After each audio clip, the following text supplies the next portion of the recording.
ननद रानी, कभी तुमने मुझे चैन से रहने दिया था, जो मुझसे सेवा की उम्मीद कर रही हो? दिव्या जितनी कोशिश कर सकती थी उतनी जल्दी जल्दी कदम बढ़ाते हुए घर की तरफ जा रही थी। शाम के 7 बज चुके थे। अभी तो उसे सब्जियां भी खरीदनी था। घर पर आज के खाने के लिए सब्जी कुछ भी नहीं थी, ऊपर से घर जाकर खाना भी बनाना था। खैर, जैसे तैसे अपनी खरीदारी करके वो लंगड़ाते पैरों से घर पहुंची। अभी घर में अपने कदम रखे ही थे कि सामने सोफे पर ननद तनु को देखकर उसका मूड ऑफ हो गया। मन नफरत से भरा उठा। आज ये क्या लेने आई है यहाँ पर? सीधा यही सवाल दिमाग में कौंधा। तभी सासू माँ माया जी की तरफ ध्यान गया। उन्होंने इशारे से उसे फटाफट खाने बनाने को कहा। दिव्या ने ना कोई नमस्ते की, ना और कुछ, सीधा अपने कमरे में चली गई। ये देखकर तनु उसे देखती रह गई। फिर उसने माया जी की तरफ देखा और शिकायत करने लगी। मम्मी, आपके घर में क्या मेरी यही इज्जत है, जो आपकी बहू मुझे नमस्ते तक नहीं करके गई? आपके घर में मेहमानों का इसी तरह से स्वागत होता है। पर माया जी ने तनु को उसे नज़रअंदाज करने को कहा। कमरे में जाकर दिव्या ने अपना बैग रखा, कपड़े चेंज किए और सब्जियां लेकर रसोई में आ गई। पर दिमाग में अभी भी यही चल रहा था कि आखिर तनु लेने क्या आई है। आखिर दिमाग में कुछ भी चल रहा हो, पर खाना तो बनाना ही था। आखिर पेट की भूख दिमाग में चल रही हलचल से कहाँ शांत होती है। फिर ऊपर से ननद आई हुई है, तो चाहे मन हो या ना हो, उसका तो स्वागत करना ही पड़ेगा। उससे बात करो या ना करो, वो खाना तो खाकर ही जाएगी ही। इसलिए खाने के लिए फटाफट सब्जियां सुधारने लगी। दिव्या अभी सब्जी सुधार ही रही थी कि इतने में माया जी रसोई में आई और आते से ही बोली, दिव्या, ये क्या तरीका है? तनु पूरे 5 महीने बाद मायके आई है, कम से कम उसे नमस्ते तो कर सकती थी तुम। दिव्या ने एक नज़र माया जी की तरफ देखा और कहा, आप अब भी मुझसे उम्मीद करती हैं कि मैं उन्हें नमस्ते करूंगी? वो ननद है तुम्हारी और उम्र में बड़ी है तुमसे, उसका ओहदा भी तुमसे बड़ा है, इस लिहाज से ही नमस्ते कर लेती। माया जी ने कहा तो दिव्या सब्जी के बर्तन उठाते हुए बोली, ओहदा बड़ा होने से क्या होता है? कर्म तो उनके ऐसे हैं नहीं कि मैं उन्हें सम्मान दूं। देखो दिव्या, तनु माँ बनने वाली है। वो अपनी डिलीवरी के लिए यहाँ आई है। एक बेटी अपने मायके नहीं आएगी तो कहाँ जाएगी? उसकी भाभी होने के नाते अब उसकी सेवा तुम्हें करनी ही पड़ेगी ना। माफ़ कीजिएगा मम्मी जी, वो दुनिया की पहली औरत थोड़ी है ना जो माँ बन रही है। मैं इतनी आशीर्वादी औरत नहीं हूँ और ना ही मुझ में इतनी हिम्मत है कि मैं उस औरत को नमस्ते करूँ जिसने मेरी ज़िंदगी दुश्वार करके रख दी। वो आपकी बेटी है तो आप जाने और उसका भाई जाने, आप मुझसे उम्मीद मत करिएगा, कहकर दिव्या ने गैस पर सब्जी झोंकने के लिए कढ़ाई चढ़ा दी। पर एक बार भी पलट कर माया जी की तरफ नहीं देखा। आखिर माया जी भी क्या कहती?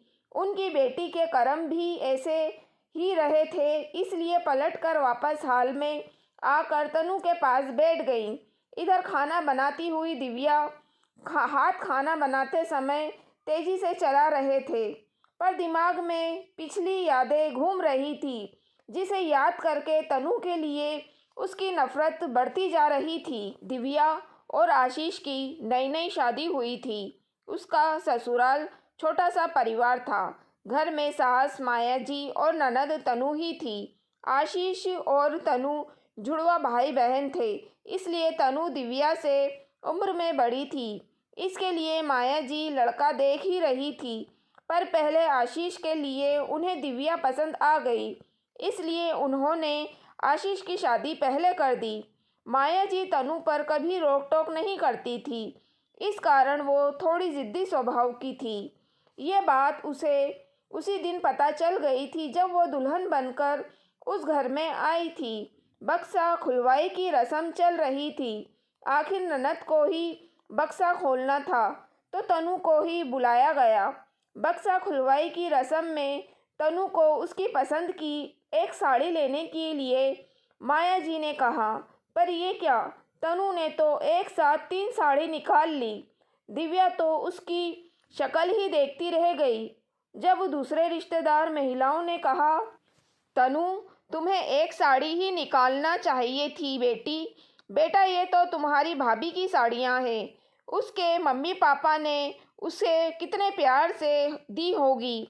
अरे तो क्या हो गया, भाभी तो मेरी ही है, इतना तो हक मेरा भी है।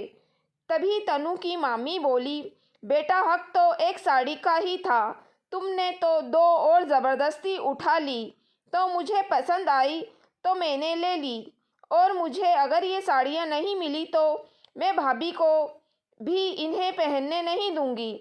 आखिर तनु पर जिद पर आ गई तो माया जी ने कहा, अरे कोई बात नहीं, ये साड़ियाँ तनु पहने दिव्या पहने, बात तो एक ही है, इतना क्यों बवाल मचा रहे हो। जा तनु, फटाफट से ये साड़ियाँ लेकर जाकर अपने कमरे में रख दे। माया जी की शय पाकर तनु वो साड़ियाँ लेकर अपने कमरे में चली गई।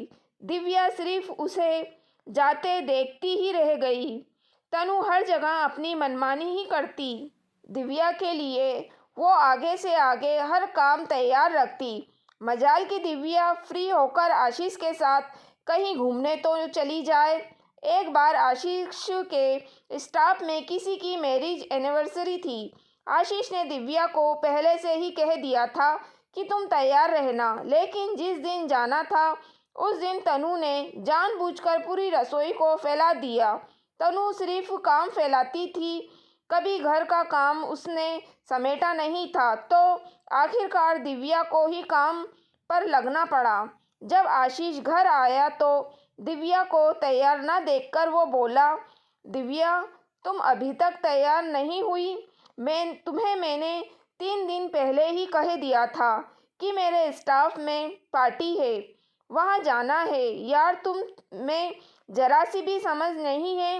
दिव्या ने कहना चाहा कि तनु ने रसोई फैला दी तो आशीष ने उसे चुप रहने के लिए कह दिया, अब बहानेबाजी मत करो, मैं अकेला ही चला जाऊंगा, तुम घर पर बैठकर रसोई साफ करो। जब आशीष जाने को हुआ तो तनु तैयार होकर आ गई और उससे बोली, चल भाई मैं चलती हूँ तेरे साथ, बहुत दिन हो गए किसी पार्टी में गए हुए। आखिर आशीष कहता ही क्या, तनु उसके साथ बाइक पर बैठी और दोनों पार्टी में रवाना हो गए, जबकि दिव्या घर में मन मारकर रह गई। पर हैरानी उसे इस बात की थी कि माया जी ने कुछ भी नहीं कहा।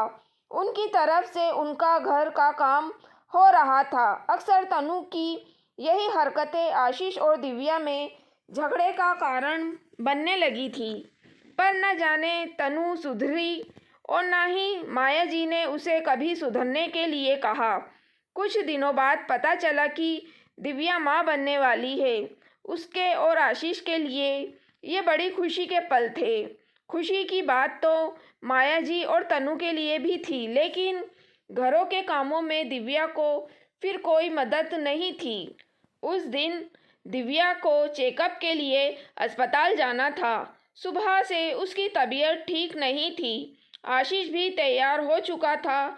दिव्या और आशीष निकलने को हुए तो तनु ने जिद कर ली, भाभी पहले छत पर से कपड़े उतार कर नीचे रख कर जाओ, मैं आपकी नौकर नहीं लगी हूँ जो छत पर से कपड़े उतार कर लाऊंगी। तनु की बात सुनकर आशीष ने कहा, तनु ये काम तो तुम भी कर सकती हो, देख नहीं रही हो उसकी तबीयत खराब है। अरे वाह, आज तो बीवी के लिए मुझसे लड़ने को तैयार हो गया। तबीयत कोई इतनी भी खराब नहीं है कि छत पर जाकर कपड़े भी नहीं ला सकती, और वैसे भी तुम्हारी पत्नी इस घर की बहू है, ये उसकी जिम्मेदारी है। तुझे बोलना अपना मूड खराब करने के बराबर है। मैं खुद ही जाकर ऊपर से कपड़े ले आऊँगा। हाँ हाँ, अब बीवी के सामने पानी ही लो भर लेगा तू जोरू का गुलाम जो ठहरा। उसकी बात सुनकर आशीष तमतमाता हुआ छत पर कपड़े लेने चला गया। ये देखकर माया जी बोली, दिव्या, इतनी देर में तुम खुद कपड़े उतार कर ले भी आती। क्या दोनों में बहस सुनने जा रही थी? अब क्या अच्छा लगेगा? आशीष ऊपर से तुम लोगों के अंडरगारमेंट्स उतार कर लाएगा। अब माया जी ने कह ही दिया तो दिव्या को छत पर जाना ही पड़ा। वो ऊपर जाने लगी तो तनु बोली, अब थोड़ा जल्दी अपने कदम बढ़ा भी लो। क्या भगवान ने तुम्हारे पैरों में शक्ति नहीं दी है? इतनी देर में तो भाई कपड़े उतार कर ले भी आएगा। उसकी बात सुनकर दिव्या जल्दी जल्दी अपने कदम सीढ़ियों पर बढ़ाने लगी, लेकिन अभी 7-8 सीढ़ी चढ़ी ही थी कि उसे चक्कर आ गया और वो सीढ़ियों से लुढ़कती हुई नीचे आकर गिर गई। नीचे गिरते ही वो बेहोश हो गई। अचानक हुए इस हादसे से सब लोग हैरान रह गए। आनन फानन में दिव्या को हॉस्पिटल एडमिट करवाया गया। उसका मिसकैरेज हो चुका था। यहाँ तक कि सीढ़ियाँ के गिरने के कारण उसका एक पैर बहुत ज़्यादा चोटीला भी हो गया था। आज तक इस कारण से अपने उस पैर पर वो पूरी तरह से खड़ी भी नहीं हो पाई। उस दिन की टीस आज भी दिव्या के मन में थी। इस कारण वो तनु को माफ़ भी नहीं कर पाई। हालांकि तनु की शादी हो गई, वो अपने ससुराल चली गई, लेकिन दिव्या ने अपने आप को तनु से दूर ही रखा। वो तनु से बात भी नहीं करती। शादी के समय भी उसका सारा काम आशीष और माया जी ने ही किया था। दिव्या ने तो तनु को किसी काम को हाथ भी नहीं लगाया। खैर, दिव्या ने खाना तो बना दिया और अपने कमरे में आ गई। माया जी जानती थी कि दिव्या खाना नहीं परोसेगी, इसलिए वो खुद उठी, अपना और तनु का खाना लेकर बाहर आ गई। माया जी को खाना लाते देखकर तनु गुस्सा हो गई और चिल्लाते हुए बोली, ऐसा क्या ईगो लेकर बैठी हुई है कि खाना भी नहीं परोस सकती है? बेटा, मैं खाना परोस तो रही हूँ, फिर क्यों बातें बना रही है? तुझे तो खाने से मतलब होना चाहिए। माया जी तनु को समझाते हुए बोली, अरे ऐसे कैसे? मैं अपने मायके आई हूँ। इस घर पर मेरा भी उतना हक है जितना उसके पति का है। फिर इतना तमाशा क्यों करना? माता पिता ने इतने भी संस्कार नहीं दिए कि ननद प्रेगनेंसी में यहाँ आई है तो थोड़ी इसकी सेवा ही कर दे। तनु ने ये बात इतनी ज़ोर से कही थी कि अंदर दिव्या को सुनाई दे गई। ये सुनकर वो बाहर निकल कर आ गई। ननद रानी, कभी तुमने मुझे चैन से रहने दिया था? जो मुझसे सेवा की उम्मीद कर रही हो, इतना ही सेवा का शौक है तो अपनी माँ और भाई से करवा लो। मुझसे कोई उम्मीद मत करना। शुक्र करो कि मैं रोक नहीं रही किसी को, वरना जिस तरह की तुम्हारी हरकतें रही हैं ना, माँ के बाद मायका भी नहीं रहेगा। दिव्या ने मुंह में से ये बात सुनकर तनु ने अपनी मम्मी की तरफ देखा। माया जी ने हाथ जोड़कर उसे चुप रहने का इशारा किया, पर इतना तो तनु को समझ में आ गया कि दिव्या उसकी कोई सेवा करने वाली नहीं है। और आखिर ऐसा हुआ भी। तनु की डिलीवरी मायके में ही हुई, जिसके लिए माया जी ने एक कामवाली रख ली। दिव्या ने तो उसके लिए किसी भी काम के हाथ तक नहीं लगाया। दोस्तों, अगर आपको कहानी पसंद आई है तो प्लीज़ आप मेरे चैनल वॉइस ऑफ नीलोफर को सब्सक्राइब ज़रूर कीजिएगा और मेरी वीडियो को लाइक और शेयर भी ज़रूर कीजिएगा।